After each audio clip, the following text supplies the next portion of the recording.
All right. Our final segment is going to be on seniors housing. Okay.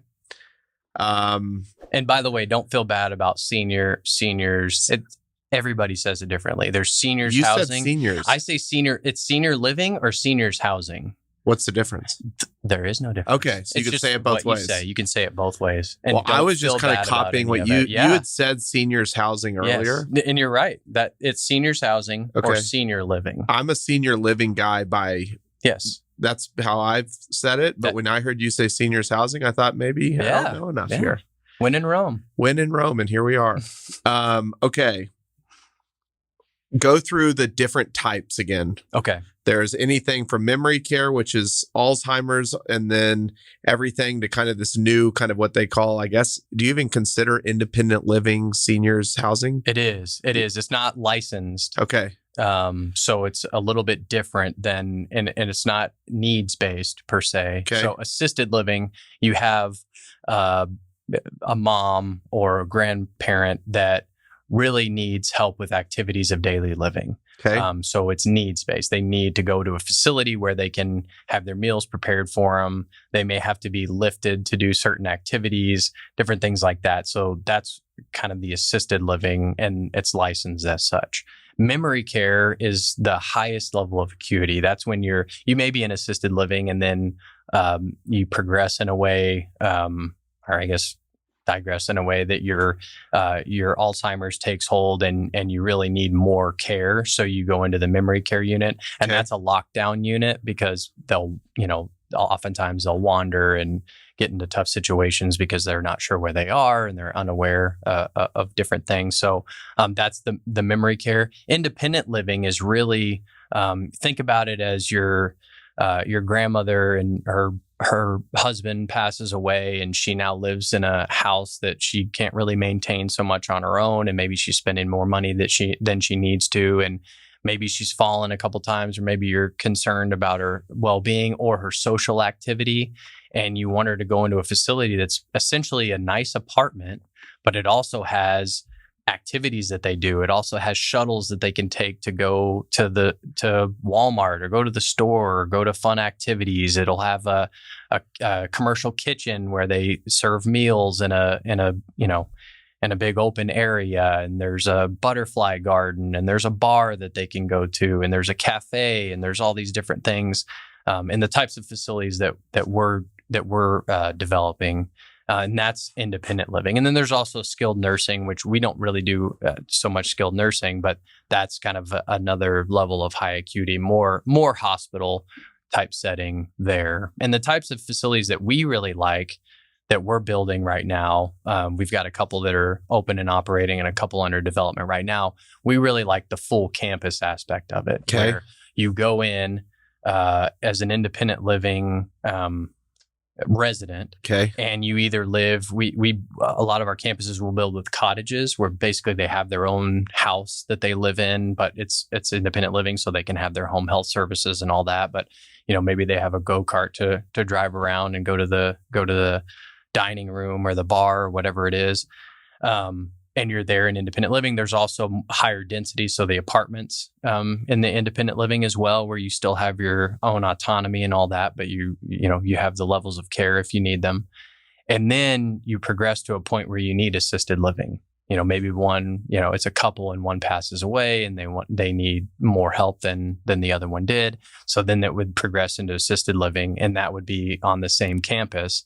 And then connected to that would also be memory care. So essentially, if it's, if you're the adult child, which is the person whose parent is the one who goes into the facility, you would have them go live there, and they live there ostensibly, to the end, because it's all in the same place and they get everything that they need on the same campus in whatever setting that they need. They may never leave independent living, and they may be in their cottage for the rest of their lives and be perfectly happy and never need anything more than that, and maybe increase their levels of care.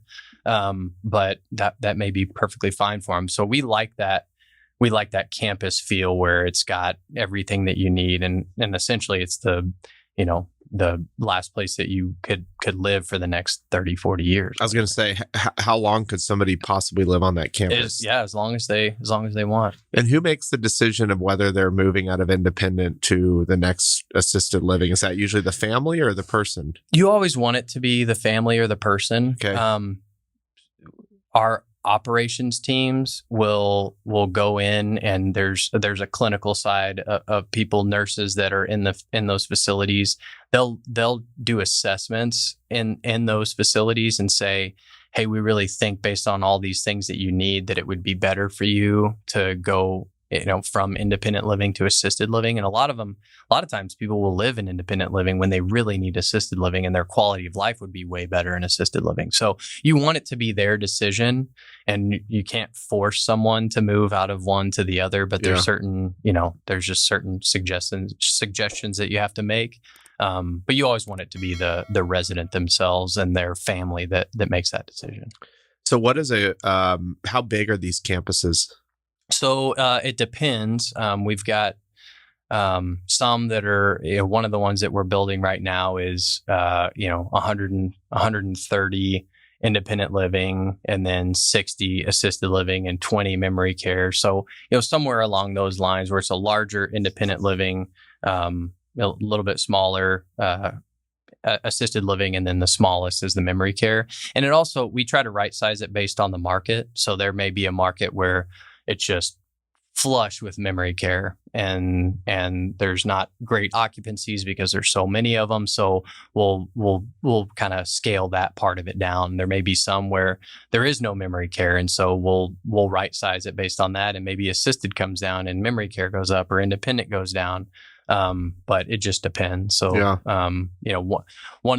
depends on the market as well. So one that we're building right now in Georgetown is about an $80 million project, and it's right outside of the Sun City community in Georgetown, which is it's Pulte Homes 55 plus active adult community. Okay. And so that's basically a great opportunity where we can work with Sun City and have them say, okay, we're right next to you in your community. If you want to move out of the home that you own in Sun City and just hop in your golf cart and drive your stuff over to our community, it's there. And so that's a larger facility. Then we've got one that we're building in Norman, Oklahoma, that's closer to 50 million. And it's just, we try to right size them based on the market. And are you doing this with private equity, or are you raising on a deal by deal basis, or how are y'all capitalized right now? So we've got a number of partners that we use based on their appetite. So we've got private equity that are fantastic.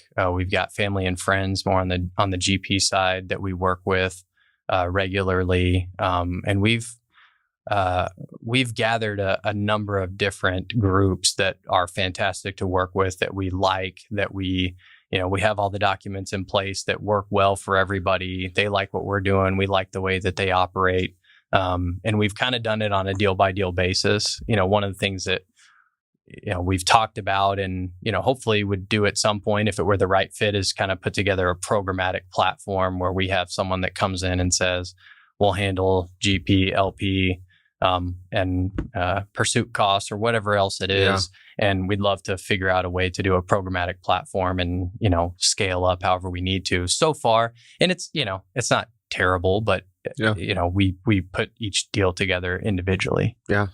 Do y'all own your OpCo, or do you work with third parties? We work with third parties. Okay. So that's a question in seniors housing or senior living, if you will, of do you have operations in-house or do you partner with third party? And there's pros and cons to each. Some of it's capital-based. Some capital wants you to be the owner and the operator.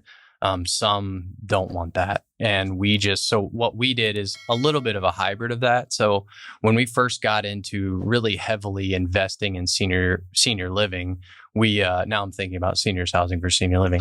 We decided to bring in experts, operations, industry experts, to be as part of our MedCore team. Okay. So the first person we hired, Tiffany Coburn, is a 25-year veteran of the senior housing industry. Everything from being an executive director all the way up to running teams that were running facilities all across the country for some of the big operators. And she basically helped school us as we went along to say, okay, this is what we need to do. She's involved in the design process when we're working with the architects. She brings in and vets the third party operators that we bring in.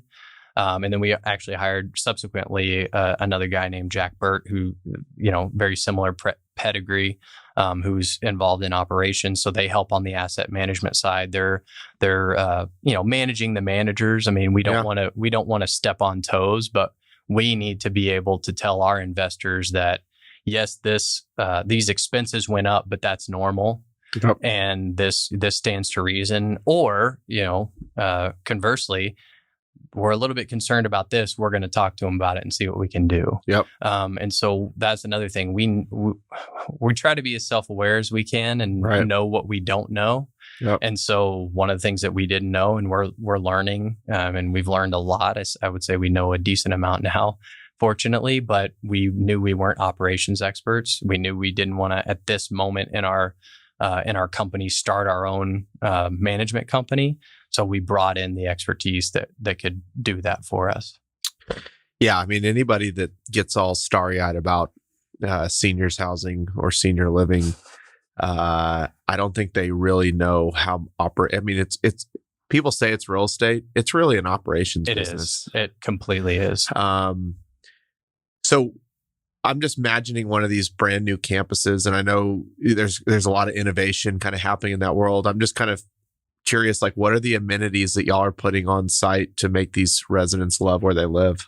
Well, a big component that when you talk to somebody who has been in the facility or has a family member is the culinary experience. Okay. So they want to have the high end, crab and lobster and steak and all of that. So we make sure that the dining experience is top notch. We're actually working on a deal. I don't know how much I can say about this, but in Georgetown, and I guess we'll announce it at some point, but with a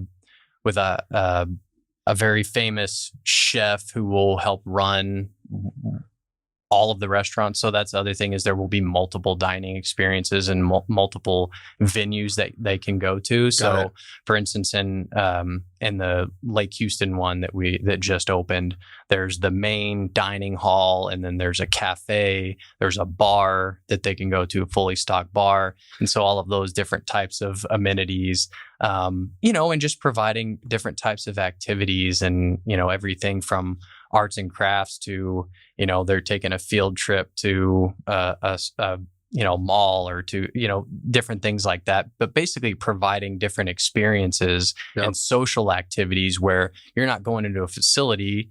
And unfortunately in COVID, it was kind of like this, but you're not just locked away in a room waiting for your meals to be delivered to you. And then, you languish away there and watch your TV, but really a active lifestyle rather than just a place to go and, plop yourself down for however long.